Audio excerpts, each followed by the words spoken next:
Hello అండి, welcome to Madhu's kitchen. ఈరోజు మనం ఎంతో టేస్టీ అండ్ స్పైసీగా ఉండే చనా మసాలా ఎలా తయారు చేసుకోవాలో చూద్దాం. దీనికి కావాల్సిన ఇంగ్రీడియంట్స్: తరిగిన ఉల్లిపాయలు, టొమాటో, కసూరి మేతి, పచ్చిమిర్చి, జీరా, బిర్యానీ ఆకు, చింతపండు, కొత్తిమీర, చనా, ఉడికించిన చనా, కొంచెం చనా పేస్ట్, పసుపు, ఉప్పు, గరం మసాలా, ధనియా పౌడర్, జీరా పౌడర్ అండ్ కారం. సో దీన్ని మనం తయారు చేసుకోవడానికి ముందుగా ఒక పాన్ పెట్టి దానికి ఒక 2 చెంచాల నూనె యాడ్ చేసి దానిలో మనము జీరా, దాంతోపాటు 2 లవంగాలు, ఒక చిన్న దాల్చిన చెక్క వేసి ముందు లైట్గా దాన్ని మనం ఫ్రై చేసిన తర్వాత దానిలో మనం తరిగి పెట్టుకున్నటువంటి ఉల్లిపాయలను యాడ్ చేసి కొంచెం కలర్ వచ్చే వరకు వేయించాలి. మనము స్పైసెస్తో పాటు 2 బిర్యానీ ఆకులు కూడా దానిలో వేయాలి. దానివల్ల టేస్ట్ చాలా బాగుంటుంది. సో మనం ఉల్లిపాయలు వేసిన తర్వాత దాన్ని లైట్గా వేయించిన తర్వాత మనం పెట్టుకున్నటువంటి పచ్చిమిర్చి చీలికలు కూడా యాడ్ చేసి ఇంకొంచెం దాన్ని కూడా లైట్గా మనం ఫ్రై చేయాలి. ఇలా ఫ్రై చేస్తున్న మన ఉల్లిపాయలకి యాక్చువల్గా మనం కొంచెం ఉప్పు స్ప్రింకిల్ చేస్తే ఉల్లిపాయలు తొందరగా రంగు మారుతాయి. సో ఇది ఒక మంచి చిట్కా. మనము వంట చేసేటప్పుడు యూజువల్గా ఉల్లిపాయలకి కొంచెం ఉప్పు యాడ్ చేస్తే తొందరగా వేగిపోతాయి అన్నమాట. సో ఇలాగ లైట్గా మనకు ఉల్లిపాయలు కలర్ మారే వరకు వేయించిన తర్వాత ఉప్పు యాడ్ చేసి వేయించుకోవాలి. వేయించిన తర్వాత మనం నెక్స్ట్ తరిగిన టొమాటోస్ ఏవైతే ఉన్నాయో, ఇక్కడ నేను ఒక టొమాటో యూజ్ చేశాను. సో దాన్ని సన్నగా తరిగి పెట్టుకున్నాం కదా. ఉల్లిపాయలు కొంచెం రంగు మారినాయి అనుకోగానే మనము ఆ తరిగిన టొమాటోస్ ఏవైతే ఉన్నాయో అది యాడ్ చేసి దాన్ని కూడా బాగా మగ్గించుకోవాలి. సో ఇలా కొంచెం ఉల్లిపాయలు వేగిన తర్వాత నెక్స్ట్ మనము టొమాటోస్ యాడ్ చేద్దాం. సో ఇలా టొమాటోస్ యాడ్ చేసి మనము కొద్దిసేపు దాన్ని వేయించాలి. ఇలా వేయించడం వలన టొమాటోస్ బాగా మగ్గుతాయి. ఈ కాలంలో టొమాటోస్ మామూలుగా చాలా గట్టిగా వస్తున్నాయి కాబట్టి కొంచెం టైం పడుతుంది. సో కొంతసేపు మనం దాన్ని బాగా మగ్గించాలి. అలా మగ్గిస్తే మన కూర ఫ్లేవర్ చాలా ఎన్హాన్స్ అవుతుంది టొమాటోస్ బాగా మగ్గితే. సో అలా బాగా మగ్గించి మధ్యలో అలా మనం కలుపుతూ దీన్ని మగ్గే వరకు అలాగే మనం ఫ్రై చేస్తూ ఉండాలి. సో అలా బాగా మగ్గిన తర్వాత టొమాటోస్ మనము నెక్స్ట్గా ఉడికించిన శనగలు ఉన్నాయి కదా, అవి యాడ్ చేస్తాం.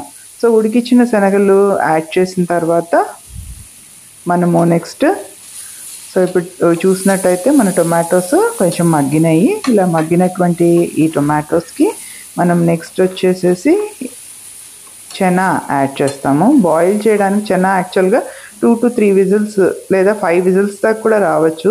ప్రీ సోక్డ్ చనాకి మనం ఒక 5 విజిల్స్ రానిచ్చి కుక్కర్లో ఉప్పు వేసుకొని ముందే ఉడకపెట్టుకొని పెట్టుకోవాలి. దానిలో నుంచి కొంచెం పోర్షన్ తీసి యాక్చువల్గా పేస్ట్ కూడా చేసి పెట్టుకోవాలి. సో ఇలా రెడీ అయినటువంటి మన పేస్ట్ అండ్ ఆల్సో మన చనా ఏవైతే బాగా ఉడికి ఉన్నాయో ఆ చనాని ఇప్పుడు మనం మగ్గిన తర్వాత ఇందులోపల యాడ్ చేసేసేయాలి. సో ఇలా యాడ్ చేసిన దాన్ని కొంచెం ఒక క్విక్గా మనం ఒక ఫ్రై ఇచ్చేసి అలా చేస్తాం వల్ల ఏమవుతుందంటే మనకు ఇప్పుడంతా వేగినటువంటి కంటెంట్స్ ఏవైతే ఉన్నాయో దాన్ని మంచిగా ఫ్లేవర్ ఎన్హాన్స్ చేస్తాయి అన్నమాట. సో ఇలా మనం కొంచెం ఫ్రై చేసిన తర్వాత దాని మీద మనము ఇప్పుడు మన నెక్స్ట్ మన దగ్గర ఉన్నటువంటి పసుపు, ఉప్పు, కారం, జీరా పౌడర్, ధనియా పౌడర్, గరం మసాలా ఒకటి తర్వాత ఒకటి యాడ్ చేస్తే మన మసాలాస్ అన్నీ కూడా కొంచెం బాగా ఫ్రై అవుతాయి అన్నమాట. సో అందుకని నేనేమి కొంచెం ఇది ఫ్రై అవ్వగానే పసుపు, కారం, ఉప్పు కావాల్సినంత, ముందు మనం కొంచెం ఉప్పు వేసాం కాబట్టి చూసుకొని వేసుకోవాలి. ఇలా కారం వేసిన తర్వాత ధనియా పౌడర్, జీరా పౌడర్, గరం మసాలా అన్నీ ఒకటి తర్వాత ఒకటి యాడ్ చేస్తూ ఉండాలి. ఇలా చేయడం వలన కొంచెం స్పైసెస్ ఫ్రై అవుతాయి లైట్గా. సో మనకు మంచి టేస్ట్ వస్తుంది మన రెసిపీకి.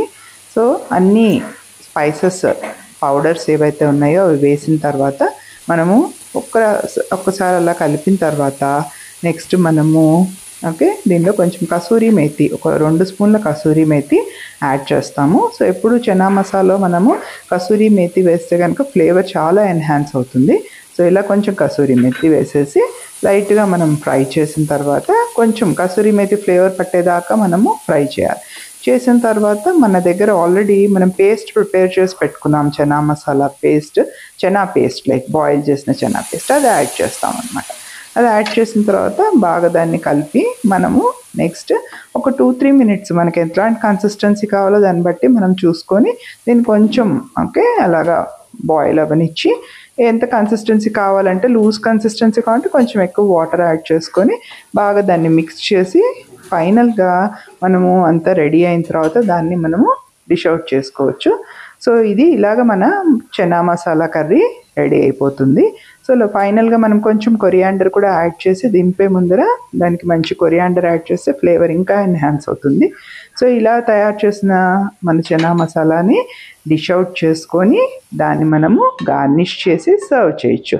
సో గార్నిషింగ్కి కొత్తిమీర ఆనియన్స్ రింగ్స్ లాగా తరిగి మనము సర్వ్ చేయొచ్చు. దీన్ని చపాతీతో కానీ అన్నంతో తింటే చాలా బాగుంటుంది.